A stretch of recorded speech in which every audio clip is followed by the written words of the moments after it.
లో స్థానిక రుద్ర మండల అధ్యక్షుడు అరుణ్ కుమార్ గారు, మన గ్రామాధ్యక్షుడు మరియు మాజీ జెడ్పీసీ మాజీ సీనియర్ నాయకుల ఆధ్వర్యంలో మన రుద్రూరు మండల రైతుల ఆధ్వర్యంలో ఘనంగా రైతు భరోసా ఉత్సవాన్ని ఏర్పాటు చేసుకోవడం జరిగింది. మన తెలంగాణ రాష్ట్ర ప్రభుత్వం ఈ నెల జూన్ 16 నుంచి నేటి వరకు 9 రోజుల్లో 9,000 కోట్లను ప్రతి ఒక్క రైతుకు వారి ఖాతాల్లో ఎకరానికి 12,000 చొప్పున జమ చేయడం జరిగింది. 111 ఎకరాలకు 9,000 కోట్లను జమ చేయడం జరిగింది.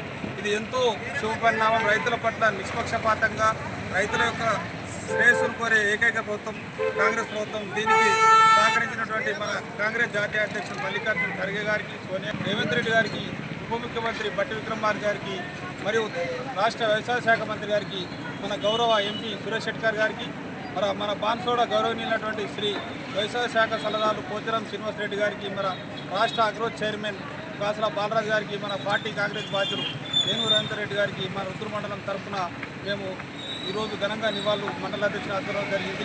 కనుక రైతులందరూ ఎప్పటికీ ఈ రుణాన్ని మీకు ఏ రూపంలో తెలియజేస్తారో అందరికీ కాంగ్రెస్ పార్టీకి ప్రజలు కానీ రైతులందరూ కాంగ్రెస్ పార్టీకి మన మెల్లవేళలా రుణపడి ఉండాలని కోరుతూ నాకు ఈ అవకాశం ధన్యవాదాలు చేస్తున్నాను. జై కాంగ్రెస్. రైతు భరోసా 100% రైతులందరి ఖాతాలో డబ్బులమైన శుభ సందర్భంగా ఈ యొక్క కార్యక్రమానికి చేసినటువంటి బ్లాక్ కాంగ్రెస్ అధ్యక్షుడు శేఖర్ గారు, తోట అరుణ్ గారు, అదేవిధంగా ఇక్కడ ఉన్న నాయకులకు, కార్యకర్తలకు, రైతులకు అందరికీ ప్రత్యేక ధన్యవాదాలు తెలియజేయాలి. సోదరులారా, కాంగ్రెస్ గవర్నమెంట్ వచ్చి నుంచి రైతుల ఇళ్లలో ఉచిత కరెంట్ ఇవ్వడం జరిగింది. అదేవిధంగా బోనస్, వర్షాకాల పంటకు క్వింటాలకు 500 రూపాయలు బోనస్, అంటే 40 బస్తాలు పంటే 28 క్వింటాలకు సుమారు 14-15 రూపాయలు ఆ రకంగా ఎకరానికి ఇవ్వడం జరిగింది.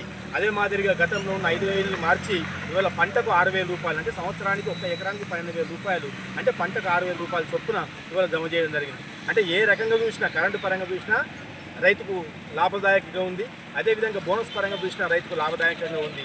అదేవిధంగా రైతు యొక్క భరోసా పథకం ద్వారా కూడా రైతుకు లాభదాయకంగా ఉంది. కాబట్టి ఇండియాలో పట్టినే, భారతదేశంలో పట్టినే ఒక రాష్ట్రం ఉంది అంటే అది తెలంగాణ రాష్ట్రం. మన గౌరవ ముఖ్యమంత్రి రేవంత్ రెడ్డి గారు, వారి యొక్క సహచర మంత్రులు, అదేవిధంగా ఎమ్మెల్యేలు అందరి యొక్క సహాయ సహకారంతో రైతుల యొక్క బాధలను అర్థం చేసుకొని అన్ని రకాలుగా రైతులను ఆదుకుంటున్న ప్రభుత్వం కాంగ్రెస్ ప్రభుత్వం. కాబట్టి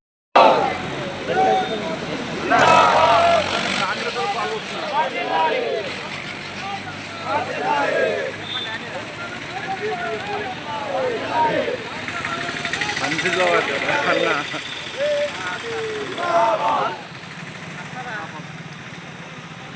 మంచిగా పడ్డాడు చంద్రశేఖర్.